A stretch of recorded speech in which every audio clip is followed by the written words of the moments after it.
the engine's essentially trying to pull itself apart when it's running. You often will break a Subaru block apart and find signs of fretting between the two halves of the main case. So I know with this Crest billet block and most billet blocks in general, they're designed to have a lot more clamping force, so that becomes less of a problem. Subaru has always been synonymous with rallying, and we're here with Damien to talk about his version 5 STI hill climb car. And for a start, can you give us sort of a rundown on the inspiration behind this car, why you decided to build it? I've always been a massive rally fan, Andre, and the two-door shape, when it came out, I've always loved that, and that's sort of been a dream to build something like this.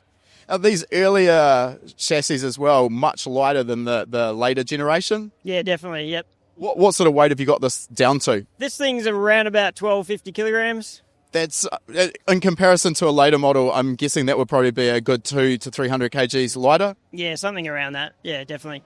While I do love Subarus, they possibly aren't best known for their engine reliability. So let's go through what you've done with this engine in order to get some reliability out of it.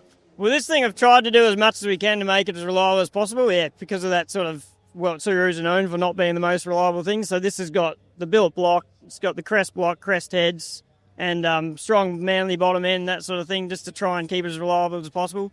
Okay, so when we sort of look at engines that are built using a billet block, usually these are sort of all-out drag cars or some of the World Time Attack competitors punching sort of 1,000 plus horsepower.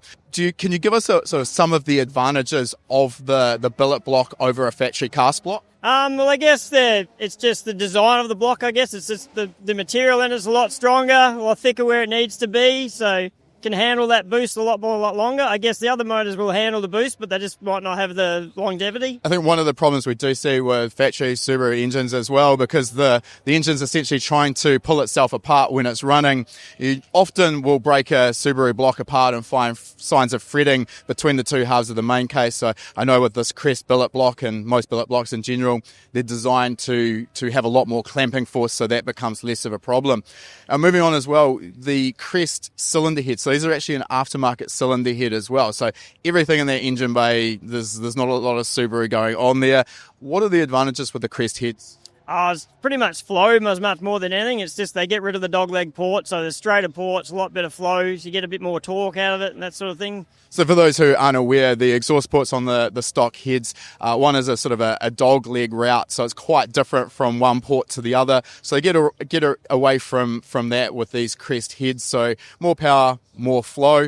Can you give us an idea of how much power you're currently producing and what sort of boost you're using? Yeah, at the moment, this car, it's at 28 pounds of boost. It made 480 kilowatts at the wheels. Obviously, 480 kilowatts, that's no joke. It's a lot of power. But again, as I was referring to, normally we sort of see billet blocks used at 1,000 plus kilowatts, maybe 1,000 plus horsepower, whatever. So this is, again, a case of trying to use all of the best parts and not stress it too much. So you're going to hopefully end up with good reliability. Yep, exactly. That's the plan of this car, is just to build it once, build it right, and keep it reliable.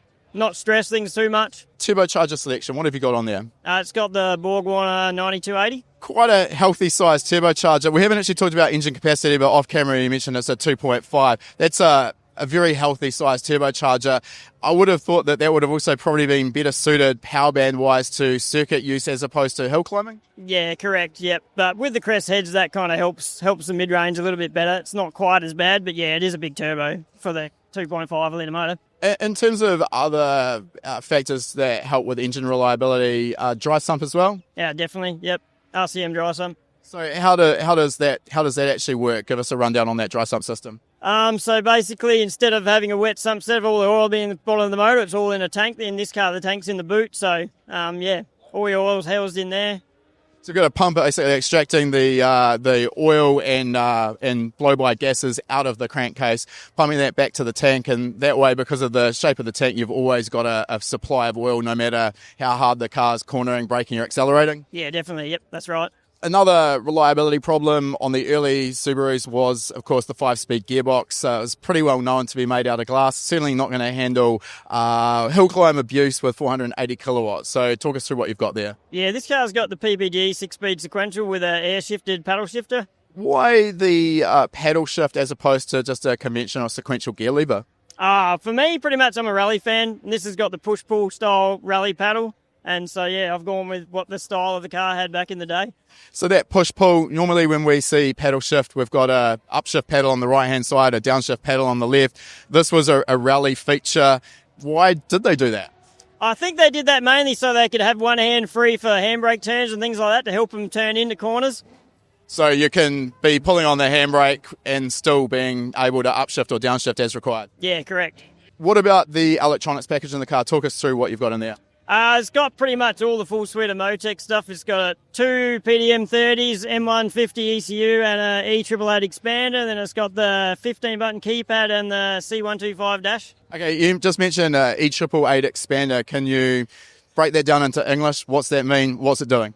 Oh, it just gives you more inputs and outputs, but mainly, yeah. What are you looking for in terms of data once you've done a run up a hill in a hill climb competition? What are you looking at with that sort of event to try and help improve your times for your subsequent runs?